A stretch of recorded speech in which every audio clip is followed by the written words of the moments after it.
সম্মানিত প্রবাসী বন্ধুরা, মিডল ইস্টের বিভিন্ন দেশে গণপ্রজাতন্ত্রী বাংলাদেশ সরকার দূতাবাসে অ্যাম্বাসেডর নিয়োগ দেয়। সেখানে শ্রম সচিব রয়েছে, শ্রম কাউন্সিলর রয়েছে, পররাষ্ট্র মন্ত্রণালয় থেকে অ্যাম্বাসেডর, প্রবাসী কল্যাণ মন্ত্রণালয় থেকে শ্রম সচিব। এদের কাজ হচ্ছে প্রবাসীদের দেখভাল করা। এদের কাজ হচ্ছে শ্রমবাজারকে রক্ষা করার জন্য প্রতিনিয়ত সরকারকে ইনফরমেশন দেওয়া।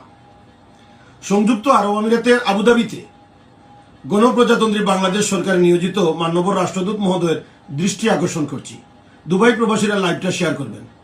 মাননীয় রাষ্ট্রদূত মহোদয়, ইয়োর এক্সেলেন্সি, উইথ রেসপেক্ট, আপনি কি জানেন না যে আমাদের দুবাইতে বাংলাদেশিদের জন্য ভিসা ট্রান্সফার বন্ধ?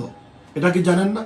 আপনি কি জানেন না লক্ষ লক্ষ প্রবাসী জীবন মরণের মাঝখানে আছে, যারা ঘর থেকে বের হতে পারে না, দীর্ঘদিন যারা দুবাইতে ছিল, যারা কোম্পানি থেকে ক্যান্সেল নিয়েছে, তারা ভিসা লাগাতে পারছে না।